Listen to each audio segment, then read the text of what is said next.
कहानी की शुरुआत में हम छोटे से बेन को देखते हैं जो अपने दादाजी की गोद में बैठकर एक गुप्त खजाने की कहानी सुन रहा है। एक खजाना इतना रहस्यमयी है कि इसके बारे में बस कुछ ही लोग जानते हैं। सालों बाद जब बेन बड़ा हो जाता है और अपने दादाजी की उस कहानी को सच करने का फैसला करता है, उसे अपने दादाजी का दिया हुआ एक नोट मिलता है जिसमें एक नाम लिखा है। बेन को लगता है कि यह नाम किसी पुराने जहाज का हो सकता है। बेन अपने दोस्त रायली की मदद से उस जहाज की लोकेशन का पता लगाता है। रायली टेक में माहिर है और उसकी रिसर्च से पता चलता है कि जहाज बर्फ की मोटी चादर के नीचे दबा हो सकता है। बेन, रायली और उसकी टीम उस जगह पर पहुंचते हैं और घंटों खुदाई के बाद आखिरकार जहाज मिल जाता है। बेन खुशी से चिल्लाता है और अपने साथी इयन का शुक्रिया अदा करता है जिसने इस मिशन के लिए सारा पैसा लगाया है। लोग बेन और उसके परिवार को पागल कहते थे क्योंकि वो एक ऐसे खजाने की तलाश में थे जिसके वजूद पर किसी को यकीन नहीं था। जहाज के अंदर घुसते ही टीम को एक कमरा मिलता है जिसमें बारूद के ढेर सारे डब्बे पड़े हैं। तलाशी के दौरान बेन को एक डेड बॉडी मिलती है जो एक डब्बे को कसकर पकड़े हुए है।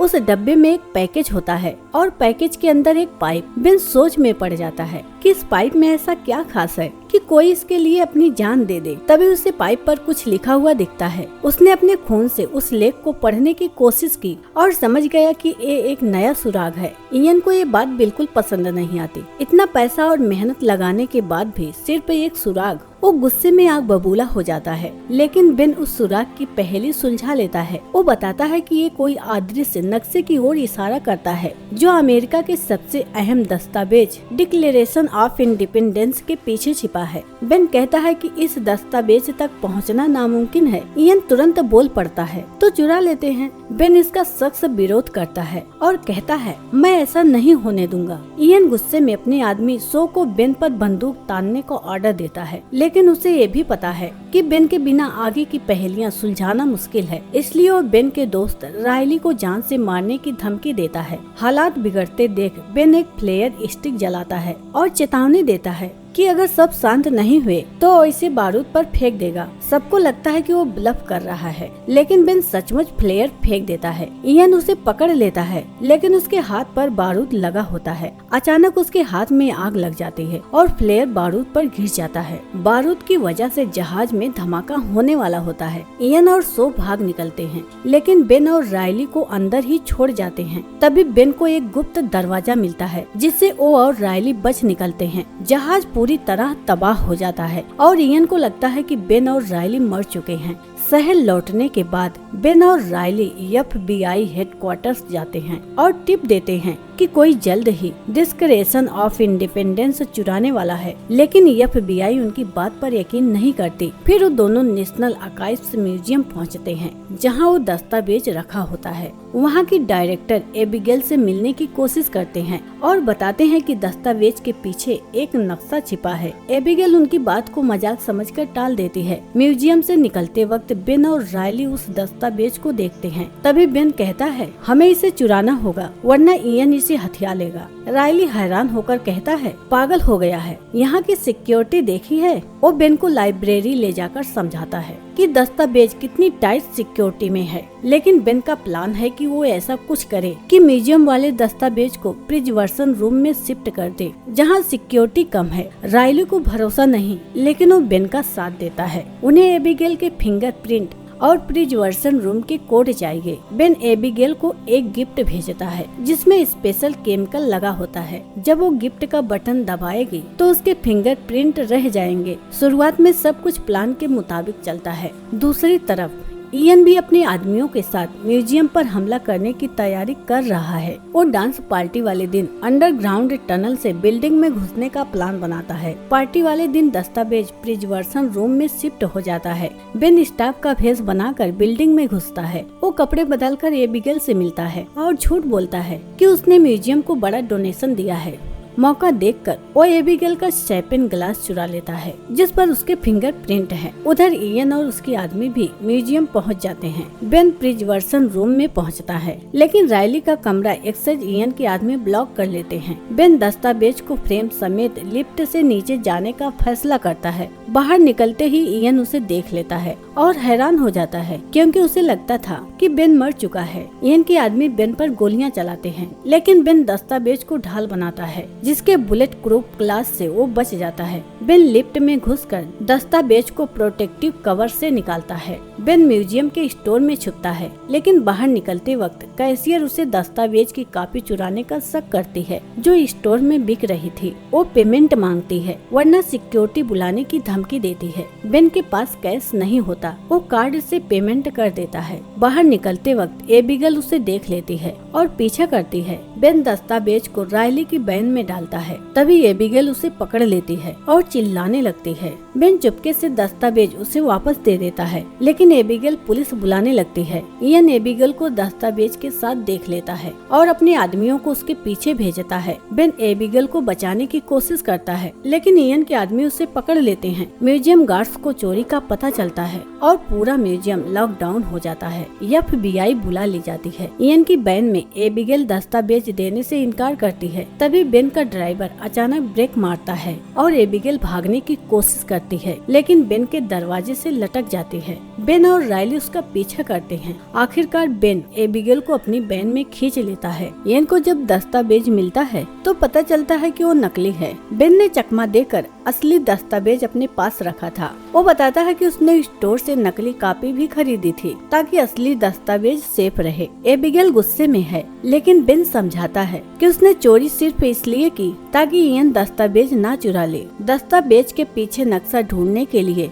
बेन और रायली केमिकल यूज करना चाहते हैं, लेकिन एबिगेल मना करती है क्योंकि इससे दस्तावेज खराब हो सकता है। रायली उसे भरोसा दिलाता है कि वो सावधानी बरतेंगे, लेकिन उनका सामान बेन के घर पर है और बेन वहां नहीं जा सकता क्योंकि FBI उसकी तलाश में है। बेन ने म्यूजियम में कार्ड यूज किया था जिससे उसकी लोकेशन ट्रैक हो रही है। बेन को याद आता है कि खजाने से जुड़े कुछ लेटर्स फ्रैंकलिन ने लिखे थे और उनके पिता पैट्रिक के पास उनकी कॉपी है। वो पैट्रिक के पास जाने का फैसला करता है। एबिगेल दस्तावेज लेकर भागने की कोशिश करती है, लेकिन बेन उसे रोक लेता है। आखिरकार एबिगेल भी उनके साथ चलने को तैयार हो जाती है। FBI एजेंट सेडुस्की बेन के घर पर रेड मारता है और वहाँ लेटर्स समेत कई चीजें मिलती हैं। बेन पैट्रिक के घर पहुँचता है। पैट्रिक गुस्से में कहता है कि उसने अपनी जिंदगी खजाने की तलाश में बर्बाद की और बेन भी यही गलती कर रहा है। वो कहता है कि ऐसा कोई खजाना है ही नहीं, ये सिर्फ दुश्मनों को गुमराह करने की कहानी थी, लेकिन बेन उसकी बात नहीं मानता। दस्तावेज के पीछे कुछ कोड मिलते हैं जो फ्रैंकलिन के लेटर्स से जुड़े हैं। पैट्रिक बताता है कि उसने लेटर्स फिलाडेल्फिया के एक म्यूजियम को दे दिए। बेन, एबिगेल और रायली वहां रवाना हो जाते हैं। FBI पैट्रिक के घर पहुंचती है तो उसे कुर्सी से बंधा हुआ पाती है। पैट्रिक कहता है कि बेन उसे बांधकर उसकी गाड़ी लेकर भाग गया। सिड उसकी गाड़ी ट्रैक करने का ऑर्डर देता है। इयन को भी पता चलता है कि लेटर्स फिलाडेल्फिया में है और वो वहाँ पहुँच जाता है। रायली कोड सॉल्व करने की कोशिश कर रहा होता है, तभी एक बच्चा उसकी मदद करता है और सारे कोड सॉल्व कर देता है। इयन उस बच्चे का पीछा करता है, लेकिन रायली पहले ही आखिरी कोड सॉल्व करके निकल चुका होता है। रायली बेन और एबिगेल को कोडेड मैसेज बताता है। तीनों मैसेज डिकोड करते हैं और समझते हैं कि सुराग इंडिपेंडेंस हाल की घड़ी की ओर इशारा करता है। वहाँ बेन को एक ईंट पर खास निशान मिलता है। ईंट हटाने पर एक पुराना चश्मा मिलता है। बेन उस चश्मे से दस्तावेज का नक्शा देखता है तो उसे एक नया निशान और मैसेज दिखता है। तभी इयन अपने आदमियों के साथ वहाँ पहुँच जाता है। बेन, एबिगेल और रायली अलग अलग हो जाते हैं। एबिगेल और रायली दस्तावेज लेकर भागते हैं,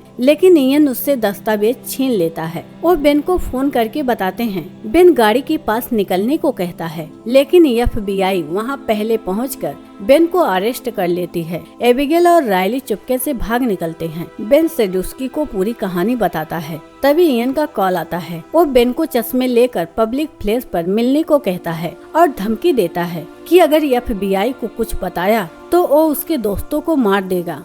FBI इयन को पकड़ने का प्लान बनाती है और बेन को मिलने भेजती है, लेकिन ये इयन की चाल होती है। उसके आदमी बेन को छुड़ा ले जाते हैं। एबिगेल बेन को फोन करके बताती है कि उसने इयन से डील की है ताकि बेन को छुड़ाया जाए, लेकिन इसके बदले बेन को खजाने तक ले जाना होगा। इयन बेन को दस्तावेज और वो पाइप वापस देता है। इयन पैट्रिक को किडनैप कर लेता है और बेन से पिछले क्लू की मांग करता है। बेन बताता है कि नक्शे में एक चर्च का निशान था।